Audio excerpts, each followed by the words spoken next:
자, 안녕하십니까. 주식사막 예단입니다. 오늘은 역사적인 날이죠. 코스피 6300 돌파 기념으로 제가 코스피 시장 분석 올려드리도록 하겠습니다. 자, 코스피 6300 구조적인 레벨업인가 위험한 과속인가. 자, 지금 얘기가 많이들 나오고 있는 상황이에요. 코스피에 대한 지금 너무 고점이다 이런 얘기들이 많이 나오고 있는데, 이런 부분들 여러분들께 많이 궁금하시고 그럴 것 같아서 제가 미국 장 시작 전에 좀 풀어드리도록 하겠습니다.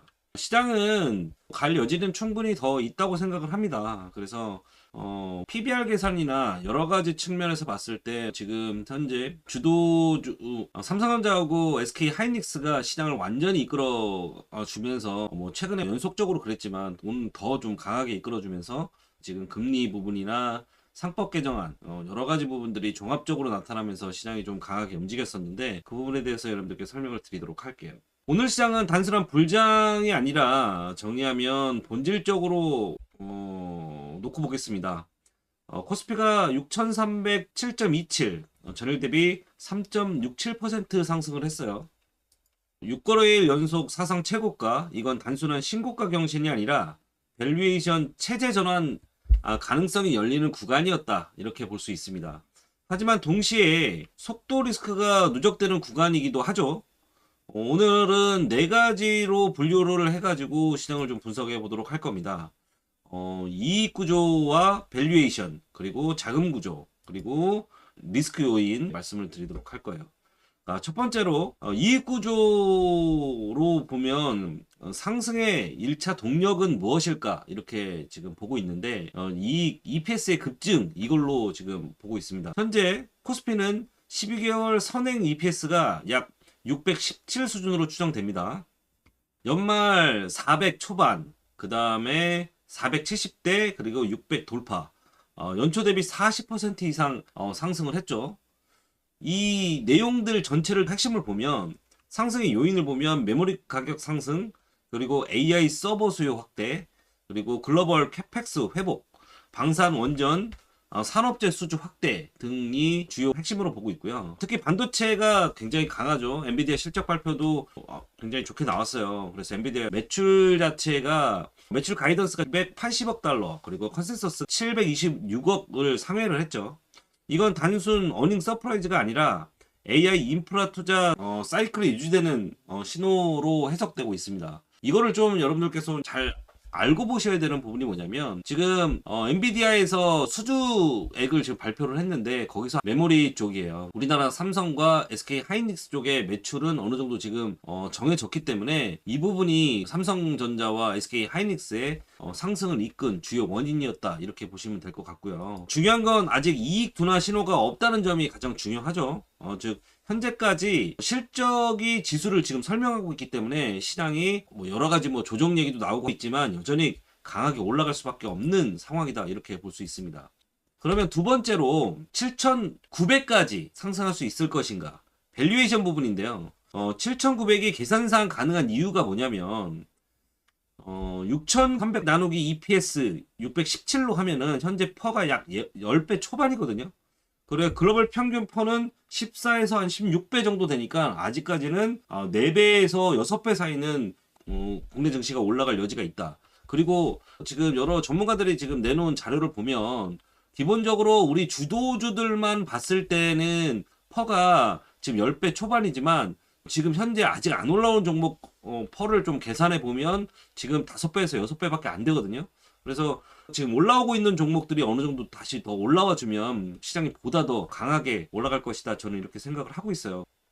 말씀드렸듯이 한국은 구조적으로 디스카운트가 한 20에서 30% 정도를 받고 있다, 이렇게 보시면 될 것 같고요. 할인 요인을 좀 살펴보면, 지배구조 리스크하고, 그 다음에 자사주 소각 미흡, 그리고 주주환원 정책 부족, 소액주주 보호 미비 등등등 있었죠. 근데 최근 상법 1차부터 3차 개정안이 나오면서 자사주 소각 의무화, 그리고 주가 누르기 방지법 추진, 스튜디오드십 코드 확대 등등이 나타나면서, 이게 실제로 제도에 안착하면 디스카운트 일부는 해소될 수 있다, 이렇게 지금 보고 있기 때문에 상승 여력은 더 있다, 이렇게 볼 수 있어요. 그래서 퍼가 13배 적용 시에는 617 곱하기 13은 약 8,021, 그러니까 7,900포인트를 넘어설 수 있다. 이렇게도 지금 계산이 나오고 있죠. 이렇게 계산이 나오고 있으니까 여러분들이 지금 코스피 7,900이 단순히 그냥 추상적으로 올라가겠지 올라가겠지 이게 아니라 지금 숫자상으로 계산해도 이렇게 나올 수 있다. 이거를 지금 말씀드리는 거예요. 그러면 그 세 번째로 봤을 때 자금 구조 측면에서 보면 이번 장이 좀 달라요. 다르다고 볼 수 있습니다. 잠깐만요. 자, ISA 가입액이 한 54.7조 정도, 그리고 7개월 만에 10조가 지금 증가를 했고요. 가입자만 807만 명입니다. 직접 투자형이 86.9%고, 그리고 예탁금이 108조 원, 그리고 코스피 거래대금이 38조까지 늘어났고요. 외국인이 2조 매도해도 지수가 밀리지 않고 있는 측면이 시장이 여전히 계속 강하게 나타나고 있다. 이렇게 보시면 될 것 같고, 이건 내부 유동성이 받쳐주고 있다는 의미라고 볼 수 있고요. 과거 상승장은 외국인 주도 개인의 추격 구조였다면 이번 장은 개인의 자금이 제도권 계좌안으로 유입되는 구조였다. 이렇게 볼 수 있습니다. 그래서 ISA 단기 투자 자금이 아니라 세제 혜택 기반 장기 자금입니다. 그래서 현재 구조적으로 지금 긍정적이다. 이렇게 지금 판단을 하고 있는 거죠. 그러면 요인들 쪽으로 좀 살펴보면 중앙은행은 이번에 경고를 좀 했어요. 이창용 총재의 발언이 두 가지가 있는데 핵심적으로 좀 살펴볼게요. 자, 첫 번째는 환율은 아직 안심 단계가 아니죠. 왜냐면 저도 그렇게 생각해요. 환율이 지금 아직은 안심 단계가 아니고 여전히 불안한 측면이 좀 강하다. 미국의 지금 스탠스도 그렇고 관세 부분도 그렇고 환율이 여전히 1420원 초반대에 있기 때문에 불안한 구조에 있다. 저는 이렇게 생각을 합니다. 그리고 두 번째는 주가 상승 속도가 요례 없이 빠르다. 너무 빠르게 지금 올라오고 있어서 지금 1000포인트 올라오는데 역사상 가장 빠른 속도로 1000포인트를 올라오면서 6000포인트까지 치고 올라왔거든요.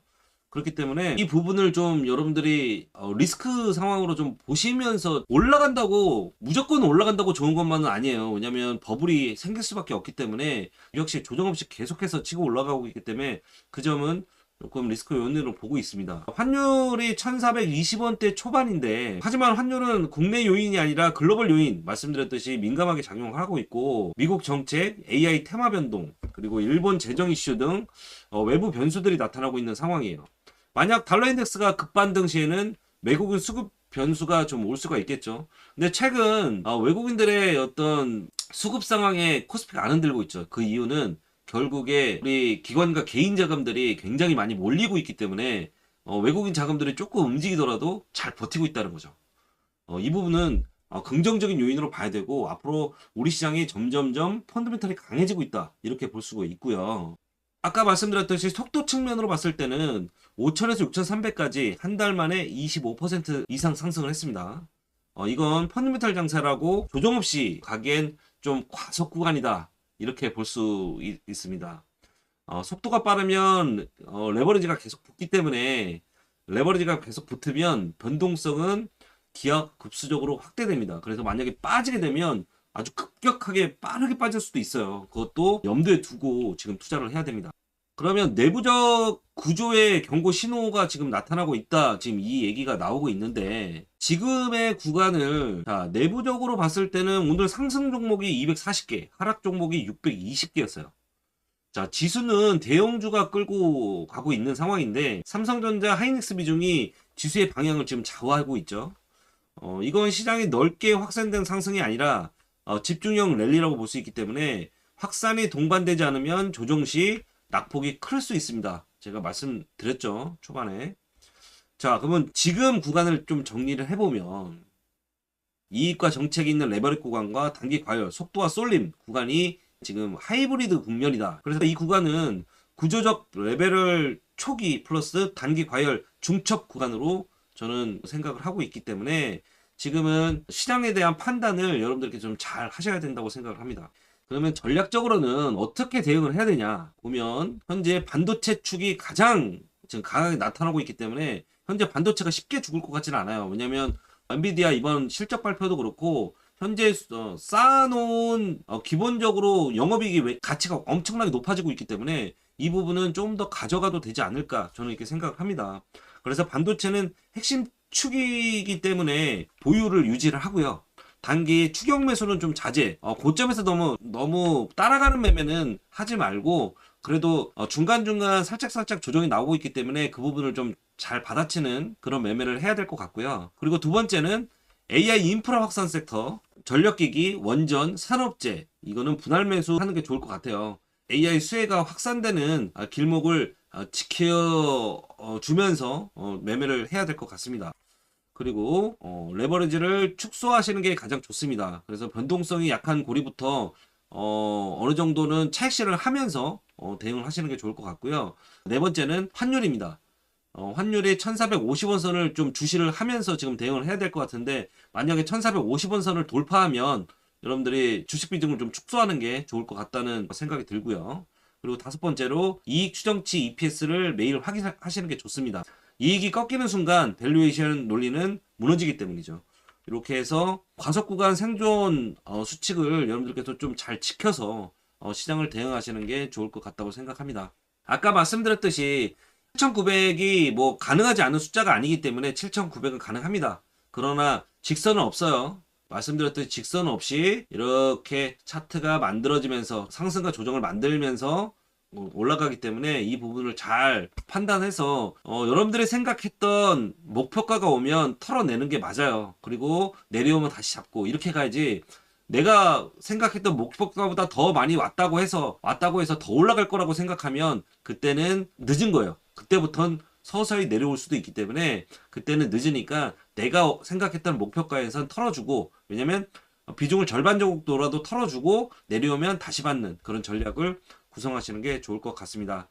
6300은 거품이 시작이 아니기 때문에 실적과 정책을 지지해서 보셔야 되고 현재 속도가 사실 너무 빠르기 때문에 계속해서 지속은 불가능할 거예요. 그래서 이 부분을 잘 보고 대응하셨으면 좋겠습니다. 지금은 공격이 아니라 관리의 구간입니다. 여러분들께서 시장의 대응에 조금 더 민감하게 대응하시길 바라겠습니다.